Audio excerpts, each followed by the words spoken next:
বাউল ধর্মে পরকীয়া প্রেম জায়েজ আছে।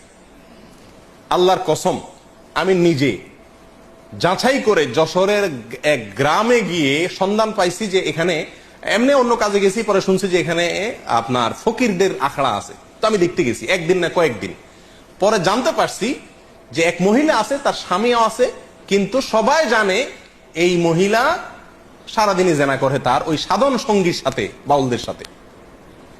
এবং কোন কোন মহিলার তো সংসার শেষ, আবার অনেক পুরুষও করে যারা বাউল। এটা তাদের ধর্মের গুরুত্বপূর্ণ কাজ, জেনা করা। সারাদিন জেনাটাই ইবাদত বাস।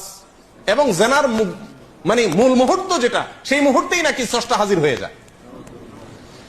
প্রিয়দিনী ভাইরা, বাউলরা মনে করে, আপনারা হয়তো অনেকে প্রথম শুনছেন, শুনে রাখেন, বাউলদের দৃষ্টিতে মানুষের শরীরের বিভিন্ন রোগ বালায় বারো হওয়ার জন্য একটা বিরাট বড় ওষুধ হলো মেয়েদের রজ পান করা।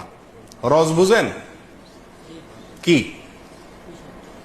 না, রজ বলতে দুইটা জিনিস। এক হলো কুমারী মেয়ের প্রথম মাসিকের রক্ত, আরেকটা হলো পুরুষদের যেরকম উত্তেজনার কারণে বীর্য বের হয়, মেয়েদের যে পদার্থটা আসে এটাকে রজ বলে।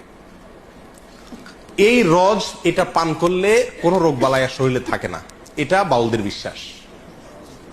আরো শুনবেন, তারা বলে রোগ থেকে মুক্ত হওয়ার জন্য, বিভিন্ন রোগ থেকে, বড় বালা মুসিবত, অসুখ বিসুখ থেকে ভালো হওয়ার জন্য নিজের মুখ এবং মেয়েদের স্তনের দুধ পান করলে রোগ ভালো হয়। আরো শুনবেন, তারা বলে সমস্ত রোগ থেকে সর্বরোগের ঔষধ একসাথে যদি পাইতে চান তাহলে কি করতে হবে? মল, মূত্র, রজ এবং বীর্য, মল, মূত্র, রজ এবং বীর্য, এগুলা সবগুলা মিক্স করে একটা ঔষধ বানায় তারা, নাম হলো প্রেম ভাজা। ওষুধের নাম কি? প্রেম ভাজা। এটা খাইলে আর কোনো রোগ থাকে না। প্রিয়দিনী ভাইরা, আপনারা অনেকে হয়তো বলবেন যে এগুলা গল্প আর কি।